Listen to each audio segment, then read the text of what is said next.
Bonjour. Bonjour. Et bienvenue dans Ouvert pour Inventaire. Bonjour Louis. Salut. Bonjour Quentin. Bonjour. Et bonjour Mathilde. Bonjour. Jingle.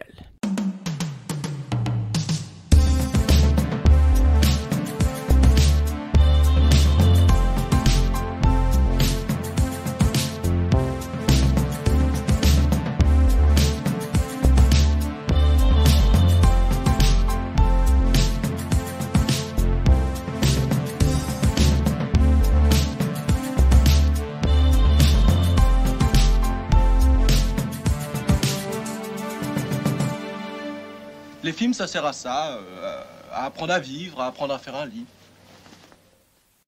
Alors bonjour chers auditeurs et auditrices. Aujourd'hui une émission un petit peu particulière parce qu'on ne va pas vous parler d'un film, mais on va plutôt vous parler de nous, de notre expérience, de notre rapport au cinéma et puis de plein de petites choses. Ah bon ?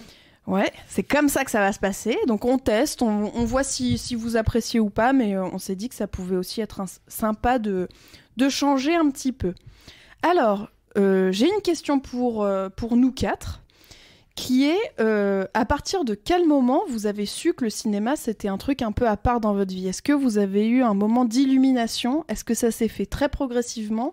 Est-ce que vous avez des souvenirs d'enfance ou d'adolescence qui sont vraiment gravés à tout jamais dans le marbre de votre chair ?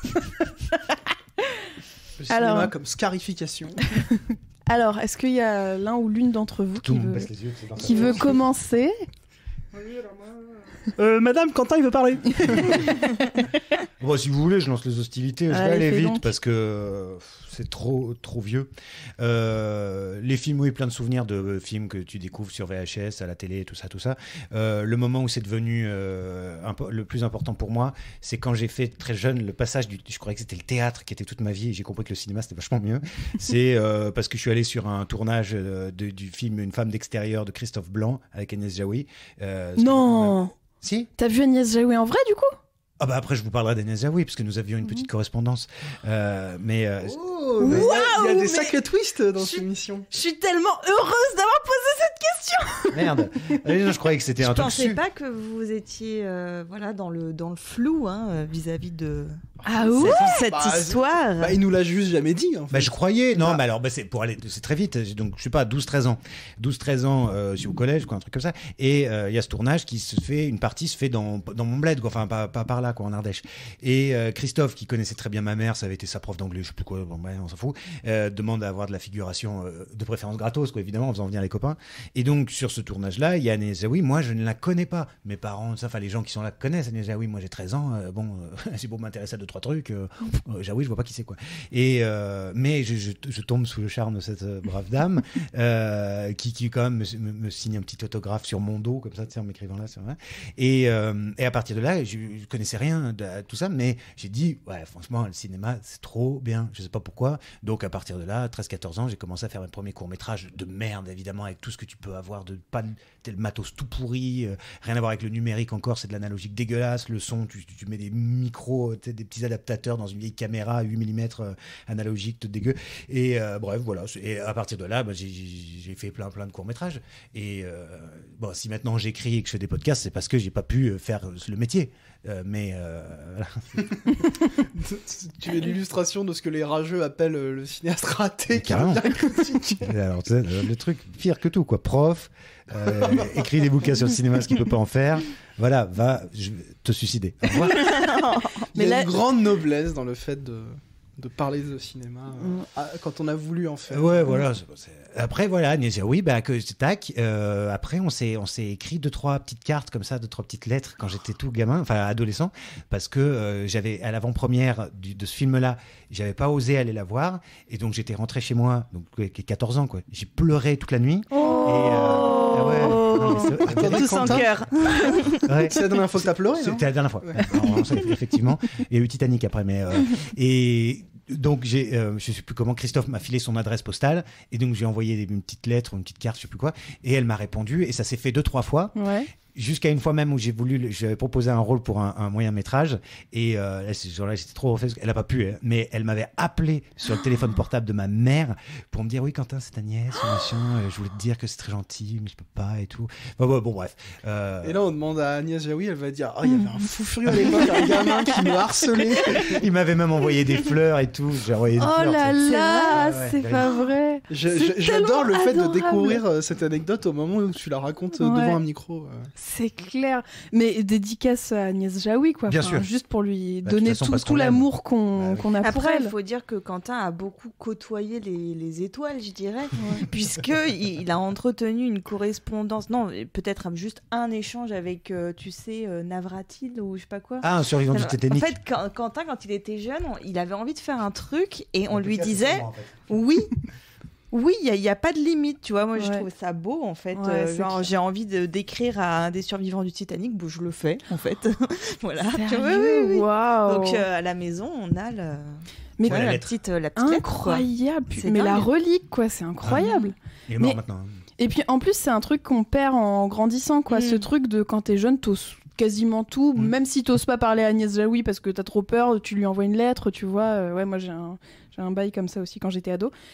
Et en fait, plus tu deviens adulte, plus tu te dis que ça se fait pas, alors qu'en fait, ça se fait. Les Bah, gens, ils sont pas. Carrément, et surtout la lettre, parce que la lettre par rapport aux mails, aux coups de fil, à tous ces Ouais. trucs-là, moi à la maison maintenant, à cause du livre sur Brisé, là, Ouais. j'ai plusieurs lettres, parce qu'on s'est écrit 2-3 fois, d'Hélène Vincent, et aussi un tout petit mot d'Olivier Perrier, qui est un vieil acteur que j'adore, et parce que je lui avais envoyé le livre, parce que je parle de lui dedans, et il m'a remercié et tout, et voilà, ça fait des petits trucs que tu Ouais. accroches à ton mur, quoi. Carrément.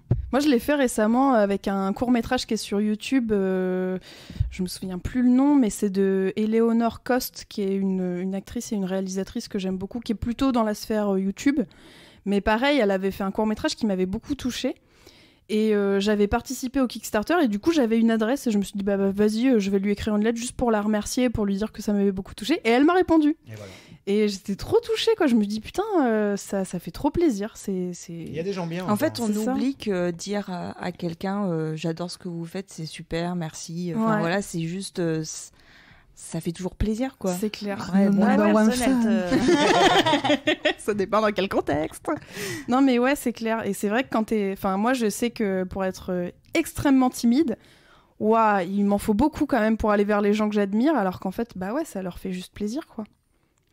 Ok. Et alors, du coup, je reviens sur ma question Oui. initiale, mais ça m'a tué, ça, cette correspondance avec Agnès Jaoui, pardon. Toi, Mathilde? Beaucoup moins flamboyant que Quentin, mais Bon, comme nous c'était tous, là. hein, Danny Boone, voilà. voilà. Je pense qu'il il nous a volé la vedette comme d'habitude. Non, moi je dirais je dirais Papa. très tôt, voilà, papa. Mon père a lui-même, tu vois, une histoire avec le cinéma assez forte, puisque quand il était enfant, il passait vraiment beaucoup de temps à regarder des films, notamment des westerns. Et en fait, je pense que je dois avoir, je sais pas, 3-4 ans. Parce que j'ai des souvenirs qui remontent à ça. Je me repère par rapport à la naissance de mon frère. Je sais que c'était avant. Mon père m'enregistre Peau d'âne de Jacques Demy, donc avec Catherine Deneuve, de Canal+. Et puis en fait, coup de foudre pour ce film. Donc je sais, hein, je vois bien le truc un peu ringard et tout ça. Sauf que moi, c'est mon film de jeunesse, donc j'ai une affection particulière. Et je comprends vite en fait que c'est ce qui va nous lier avec mon papa, c'est-à-dire que je grandis en regardant des films avec lui.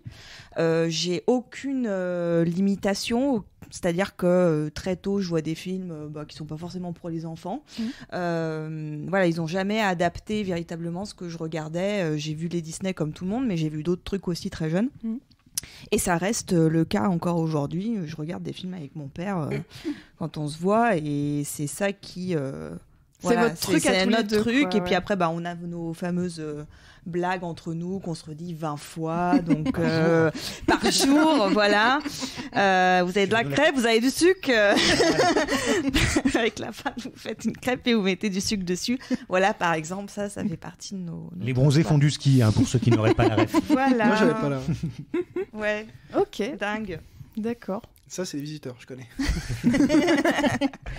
Et toi, Louis? Moi, comme pour Quentin, c'est pas flamboyant. Moi, on va ramener Quentin toute l'émission à son truc. Alors, moi, je définirais 2 moments un peu pivots parce que je reprends ta question de base sur le moment. Oui. C'est Bernard Pivot qui m'a fait aimer le cinéma. Voilà. Non, c'est faux, c'est même l'inverse. Lui, il ferait détester un paquet de trucs. Je reprends ta question initiale sur le moment où on comprend un truc, parce qu'en fait, je pourrais raconter plein de souvenirs de films, mais il y a 2 moments où je pense que c'est des trucs où je prends conscience d'un certain nombre de choses. Le premier, c'est quand j'ai 6 ans, je suis à Intermarché, je fais des courses avec ma mère. Et à Intermarché, il y a un rayon DVD où il y a plein de DVD à 5€, et surtout des DVD Warner, parce que je pense qu'il y avait du stockage de DVD Warner à 5€. Je pense qu'il y en a plusieurs qui visualisent ce truc avec la grosse étiquette rouge, 5€. Et parmi ces DVD, il y en a un dont c'est même pas la pochette en elle-même, c'est les couleurs de la pochette qui me tapent dans l'œil. Et j'ai 6 ans, donc à 6 ans, tu as des couleurs un peu flashy, tu vas dessus, quoi. Et du coup, je fais des pieds et des mains pour que ma mère m'achète le DVD. Et ma mère, assez irresponsablement, me l'achète. Et il se trouve que c'était Beetlejuice, qui est quand même, à mon avis, pas le film qu'on montrerait en priorité à un enfant. Et je lance le DVD. Et au bout de 10 minutes, il y a une image qui me terrifie. Alors pour ceux qui ont le film en tête, c'est quand il commence à vouloir faire peur à la famille. Je raconte pas Beetlejuice, mais il y a un des fantômes, la femme dans le miroir, qui est dans un placard qui est pendu. Ils ouvrent la porte et elle s'arrache le visage. C'est hyper cartoonesque. Ça fait pas du tout peur en soi, mais quand t'es petit, ça. Et du coup, je mets le DVD au placard. Je le regarde plus jamais. Et puis petit à petit, j'ai des copains qui viennent à la maison, je leur dis j'ai un film de fou à te montrer, ça fait trop peur. Du coup je leur mets le DVD, je le regarde de loin, je me cache les yeux quand ça fait peur. Donc je vois le film par bout comme ça, et le film me fascine. Et alors sur le moment je capte pas trop pourquoi, mais je suis fasciné par le côté kitsch, par la musique. Enfin, ça ressemble à rien d'autre que j'ai vu avant. Il y a un truc qui m'éclate, que je trouve hyper réjouissant. Et je pense avec le recul qu'en fait c'est la première fois que, évidemment sans le comprendre, sans l'intellectualiser, etc., qu'il y a quelqu'un qui s'adresse un peu plus directement à moi que les autres films qui sont là juste pour me raconter une histoire, et ce truc, ça me touche. Mais ça me touche de manière hyper directe, en fait. C'est juste que ça m'impressionne, ça m'émeut, ça me fait rire, ça m'intéresse, simplement. Voilà, en tant qu'enfant, ce que je vois m'intéresse. Et du coup, ce film va m'obséder, et un jour, je vais dans un autre magasin, à Paris avec ma grand-mère, et je vois un DVD, L'étranger de Monsieur Jack, et je vois le nom de Tim Burton, et je fais le lien, et du coup je regarde L'étranger de Monsieur Jack et j'adore, et du coup je me dis mais Tim Burton il y a un truc, et puis le temps est un peu passé, à ce moment-là je dois avoir 8-9 ans, et du coup j'ai un peu plus conscience du truc, et je me mets à dire ok, moi maintenant je veux qu'on m'achète que des DVD de Tim Burton, et c'est ce que ma famille va faire. Donc moi à la base je n'aime pas le cinéma, j'aime Tim Burton en fait. J'étais un petit Tim Burton, j'avais un petit classeur dans lequel j'imprimais chez ma grand-mère, qui à l'époque était la seule qui avait un ordinateur avec internet, je tapais Tim Burton sur Google, j'imprimais vraiment le fou furieux, j'imprimais toutes les images de Google Images et je les collais dans un classeur. J'avais pas de tablette à l'époque, je pouvais juste consulter les images, donc je les imprimais. Et du coup voilà, j'étais complètement fasciné par Tim Burton. Et puis petit à petit je me suis rendu compte que ce qui me plaisait dans Tim Burton c'était l'ambiance et tout, parce que du coup en parallèle je regardais d'autres films et je me disais c'est moins bien que Tim Burton. Et donc ça c'est la première étape en fait où je suis fasciné par un cinéaste, mais sans me poser la question de c'est un auteur, il a un style à lui. C'est juste que quand t'es enfant tu kiffes de manière très premier degré les trucs, et du coup t'es sur un rapport assez sain avec les films et avec un auteur en l'occurrence. Et la deuxième étape, qui est vraiment je pense le moment où je prends conscience de l'importance du cinéma dans ma vie, etc. Entre-temps, il y en a eu plein, mais voilà, une nouvelle fois, c'est des souvenirs de films. Moi, je suis très attaché à la transmission, parce qu'il y a eu plein de moments dans ma vie où des gens m'ont transmis des films, où je me rends compte avec le recul que c'était important. Alors, je repense à ce prof de musique qui nous montre en classe le début de Blade Runner, et qui va nous montrer ensuite le film en entier à la fin de l'année, et tout le monde va trouver ça nul, va se faire chier. Moi, j'avais été fasciné, je savais pas trop pourquoi, et je m'étais dit, mais pourquoi les gens ils aiment pas, etc. Et du coup, je m'étais intéressé au film, je l'avais revu, je l'avais acheté en DVD, j'étais fasciné. Et on nous montre un film en début de lycée, c'était Elephant de Gus Van Sant, et qui est un film en fait assez conceptuel. Donc finalement, je pense que c'est la première fois où je me dis attends, mais le cinéma, bon, non seulement c'est pas que raconter des histoires, c'est pas que être intéressant, spectaculaire et faire passer un bon moment, c'est aussi interroger le monde. Alors je dis très vulgairement, mais interroger le monde avec des questions propres au cinéma, quoi. C'est quand on met une caméra à tel endroit, qu'on fait durer un plan, etc. Donc pendant très longtemps, Elephant c'était mon film obsessionnel, parce que je me disais il y a un truc autre que ce que à présent jusqu'à là je voyais dans le cinéma, et cette autre c'était, et une nouvelle fois je le savais pas à l'époque, des questions esthétiques entre guillemets. Et puis ça m'a fait comprendre aussi qu'à un moment donné le cinéma, quand j'étais disons au collège, ça m'a permis de combler peut-être certaines choses d'un point de vue affectif, alors pas au niveau de ma famille et tout, papa maman je vous aime, c'était très bien, mais voilà, j'avais quelques potes, mais moi j'avais déjà un côté un peu geek quoi, donc eux c'était le foot. Alors maintenant j'adore le foot, mais à l'époque j'aimais pas ça. Les jeux vidéo pareil, j'aimais ça sans plus, alors que maintenant je passe ma vie dessus. Et du coup le cinéma c'était un peu mon truc. Et je me sentais, je m'épanouissais dedans, etc. Et puis en grandissant c'est resté ça, mais pour d'autres enjeux, etc. Et le cinéma c'était du coup pendant un temps une porte ouverte sur le monde. Avec le recul, moi, un gosse, je lui dirais plutôt non, mais va rencontrer des vrais gens. C'est plus sain que de regarder des films toute la journée. Mais pendant une bonne période de ma vie, notamment au collège, mes mercredis après-midi, c'était regarder 3 films. Donc du coup, j'en ai vu plein. J'avais pas d'amis, mais je voyais plein de films.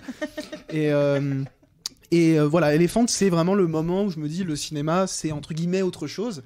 Et du coup, à partir de là, c'est tout cette autre chose, et je mets des guillemets en fait, qui va s'ouvrir à moi, et ça devient le cinéma dans son ensemble, avec la pluralité des problématiques que ça pose sur notre rapport au monde, des questions esthétiques, des questions artistiques, des questions de plaisir pur de visionner un film.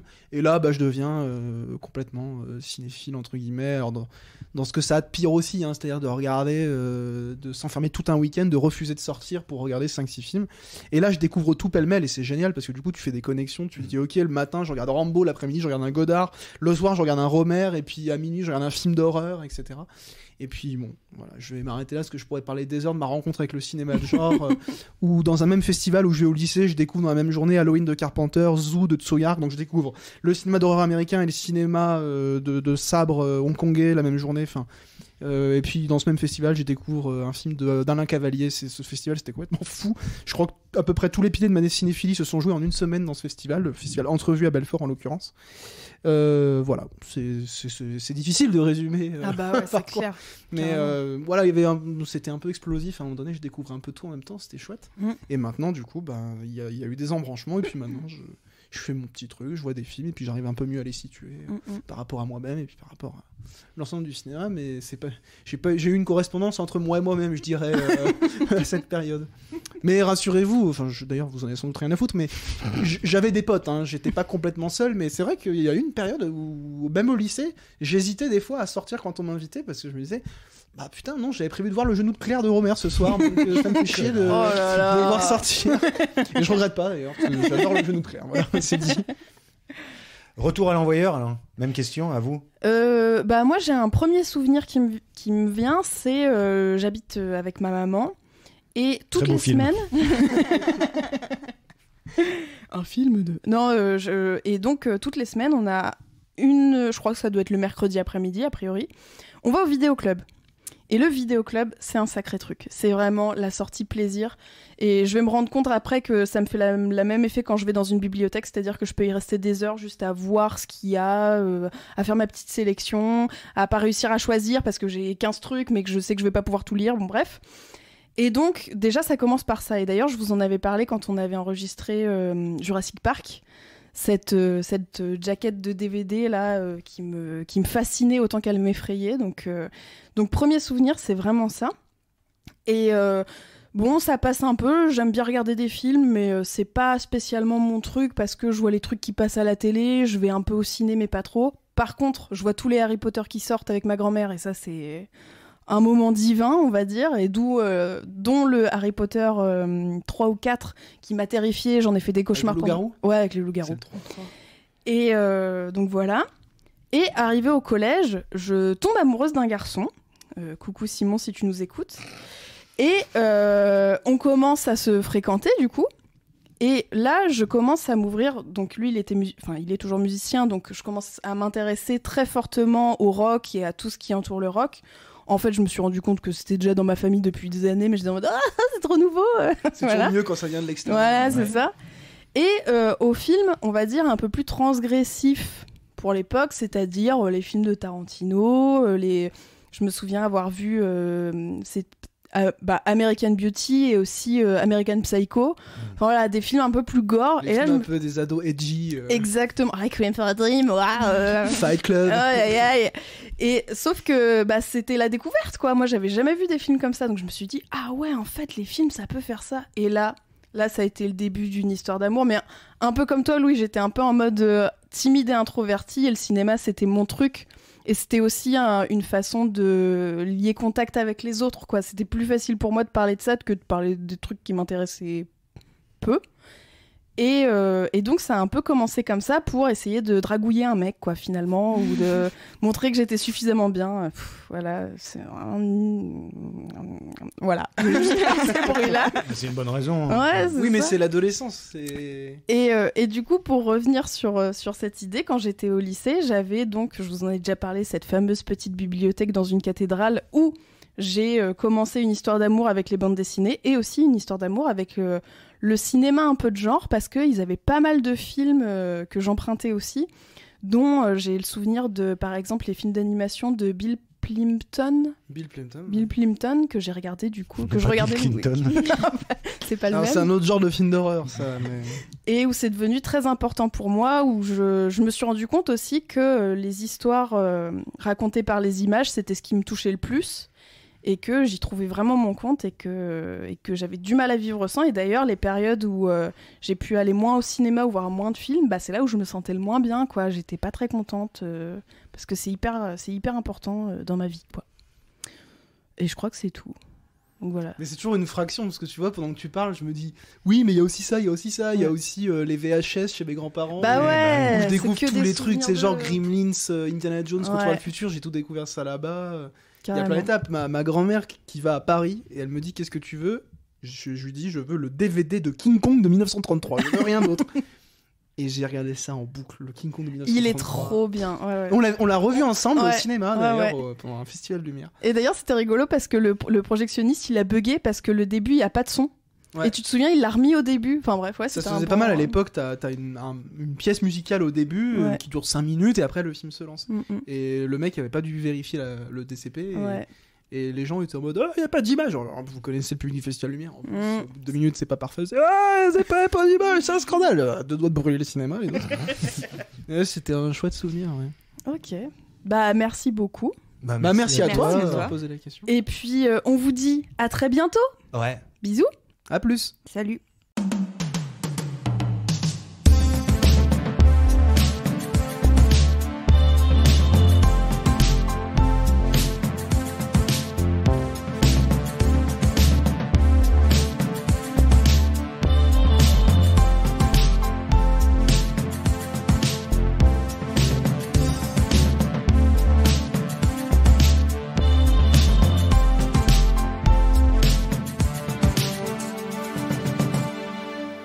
Les films, ça sert à ça, à apprendre à vivre, à apprendre à faire un lit.